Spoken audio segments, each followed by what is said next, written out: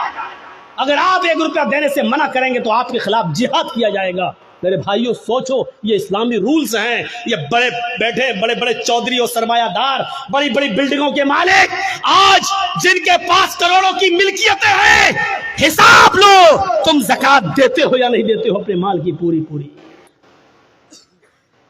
اسلامی حکومت ہوتی تو زبردستی لے لیا جاتا, نہیں ہے. وہ کہے گا بے آج تو مولویوں کو سب سے زیادہ سننا پڑتی ہے, آ گئے صبح صبح میرے پاس لینے, بیٹھو 10 بجے اٹھیں گے, صاحب سو رہے ہیں. اللہ کا شکر ادا کرو کہ ان مولویوں نے تمہارے لیے بہت آسانی پیدا کر دی, ورنہ ذمہ داری تمہاری تھی مدرسوں میں پیسہ پہنچانے کی. یہ تمہارے گھر آ کر تمہیں عذاب الہی سے بچا رہے ہیں. تمہارے گھر آ کر، اور تم ان مولویوں کے بارے میں کہتے ہو کہ جاؤ صبح آنا، جاؤ 10 بجے آنا، بھی ہم سو رہے ہیں۔ یہ زمین کہیں پھٹ نہ جائے، اور اے امیر آدمی، اے چودھری، کہیں تو اس زمین کے اندر دھس نہ جائے۔ مولویوں کی 2 سال کرونا رہا، کبھی آپ نے سوچا علماء کا کیا ہوا بیچاروں کا؟ جو مدرسے بند ہوئے ان کا بارے میں سوچا کبھی آپ؟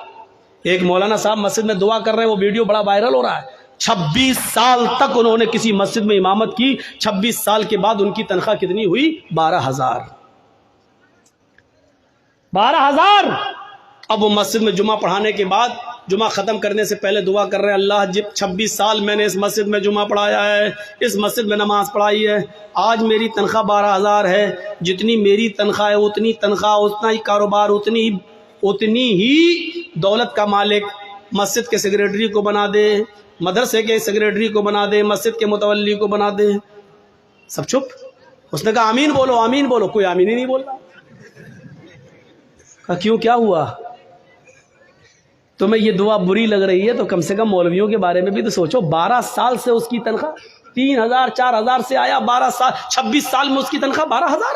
یہ قوم کا حال ہے جو اپنے ایمان کی قدر نہ کر سکے، جو اپنے ایمان کی تنخواہ نہ بڑھا سکے، جو اپنے ایمان کو کھاتا اور پیتا ہوا نہ دے سکے، وہ اسلام کے لیے کیا قربانی دے گا؟ کون کرے گا ان کی دیکھ ریکھ؟ میں نے کہا نا، 4 لاکھ مدرسے، 50 لاکھ علماء، نتیجہ 2% مسلمان۔ نماز فرض ہے، دن بھر مصلی بچھا کر نماز پڑھنے کی اجازت نہیں۔ زکوٰۃ فرض ہے، لیکن اسلام نے یہ بھی نہیں کہا کہ تمہارے پاس جو کچھ سب غریبوں میں دے دو اور خود فقیر بن جاؤ، یہ بھی جائز نہیں ہے۔ دیکھ رہے ہیں آپ؟ اور جو ایسا کرتا ہے وہ بیوقوف اور پاگل ہے۔ اسلام نے جتنا بتایا اتنا دو، اس کے بعد جو اور دے سکتے ہو وہ تمہارا صدقہ و خیرات ہوگا۔ زکوٰۃ جتنی بنتی ہے اتنی تو دو کم سے کم، لیکن پورا کا پورا سب کچھ لٹا دینا اور اپنے آپ کو کنگال کر دینا، اسلام نے یہ نہیں سکھایا۔ آخری چیز ہے اسلام کی حج، بہت بڑی نعمت ہے، حج فرض ہے۔ اگر آپ کے پاس اس وقت حج کی استطاعت ہو گئی ہے، لیکن 2 سال کے بعد آپ کی بیٹی کی شادی ہے اور آپ حج کا فارم نہیں بھر رہے تو آپ گناہ گار ہیں، یہ سوچ کر پہلے بیٹی کی شادی کر دیں، اس کے بعد ہم حج کرنے جائیں گے۔ نہیں، آپ کے پاس حج کا پیسہ ہو گیا، حج کی استطاعت ہو گئی، آپ کو جانا پڑے گا۔ اس سال فارم بھریے، قسمت میں ہوگا تو آپ کی منظوری آ جائے گی، نہیں ہوگا تو پھر دیکھیے بعد میں دیکھا جائے گا۔ لیکن بیٹی کی شادی کے انتظار میں آپ رک رہے تو غلط کر رہے، کیونکہ بیٹی کی شادی میں خرچ کرنے کی اجازت اسلام نے نہیں دی ہے، لیکن حج کو فرض کیا ہے اور حج کی فرضیت اسلام کے اندر موجود ہے۔ اور اگر کوئی امیر آدمی جو ابھی تک حج کی استطاعت رکھتا ہے، 3-4 لاکھ روپے خرچ کر کے حج کرنے جا سکتا ہے لیکن نہیں جا رہا ہے، اگر اسی حال میں اس کی موت ہو گئی تو مات علی المجوسیہ، تو وہ مجوسیت کی موت مرے گا۔ یہ اللہ کے نبی نے فرمایا کہ وہ اسلام پر نہیں، مجوسیت کی آگ کا پجاری ہو کر مرے گا، اس کا انتقال اسلام کے اوپر نہیں ہوگا۔ مات علی المجوسیہ، وہ مجوسیت پر مرے گا۔ ایک حدیث کے اندر آتا ہے مات علی غیر الفطرہ، وہ اسلام کے خلاف غیر اسلام پر مرے گا، یعنی اس کا انتقال اسلام کے اوپر نہیں ہوگا۔ ہم نے معمولی چیز سمجھ لیا ہے، لیکن اسلام کے اندر حج فرض ہے، وہاں تک جانا ضروری ہے، لیکن یہ بھی نہیں کہا کہ آپ کے پاس وہاں تک جانے کی طاقت نہیں ہے تو اپنی دکان بیچ دو، دکان کا سارا مال بیچ دو، آپ اپنا مکان بیچ دو اور حج کرنے جاؤ، یہ بھی نہیں کہا ہے۔ اسلام معتدل ہے، اسلام اعتدال چاہتا ہے، بیچ کا راستہ چاہتا ہے۔ اگر تمہارے پاس طاقت ہے وہاں تک جانے کی تو جاؤ۔ زکوٰۃ اگر تم پر فرض ہو رہی ہے تو دو، رمضان کے روزے تم رکھو، لیکن یہ بھی نہیں کہا کہ مسلسل اور پے در پہ رکھتے چلے جاؤ، ہمیشہ رکھو کبھی نہ چھوڑو، یہ بھی نہیں کہا ہے۔ اگر ایسا کرتے ہو تب بھی گناہ گار ہو۔ تو یہ اسلام معتدل ہے، اعتدال اس کے اندر ہے، میان روی اور بیچ کا راستہ ہے۔ اسلام دین السہل ہے، یہ آسانی چاہتا ہے۔ میں جانتا ہوں کہ نماز فرض ہے، کسی بھی حال میں معاف نہیں ہے، لیکن مولانا جرجیز کو کرسی سے باندھ دیا گیا ہے، کچھ گنڈے ہم سے جے شری رام کے نعرے لگوا رہے ہیں، مار رہے ہیں۔ اسی وقت اذان کی آواز آتی ہے اللہ اکبر اللہ اکبر، جرجیز صاحب نماز اس وقت بھی معاف نہیں۔ دیکھ رہے ہیں آپ، جرجیز صاحب کہہ رہے ہیں ظالموں مار لینا مجھے لیکن نماز کا وقت ہو گیا، کم سے کم مجھے نماز پڑھ لینے دو. یہ کہنا پڑے گا جرجیت صاحب کو. چھوڑ دیتے ہیں تو ٹھیک ہے، لیکن ہاتھ پیر بندے ہیں، نہیں چھوڑ رہے ہیں. ایک بار کہیے ظالموں چھوڑ دو مجھے تاکہ میں وضو بنا لوں.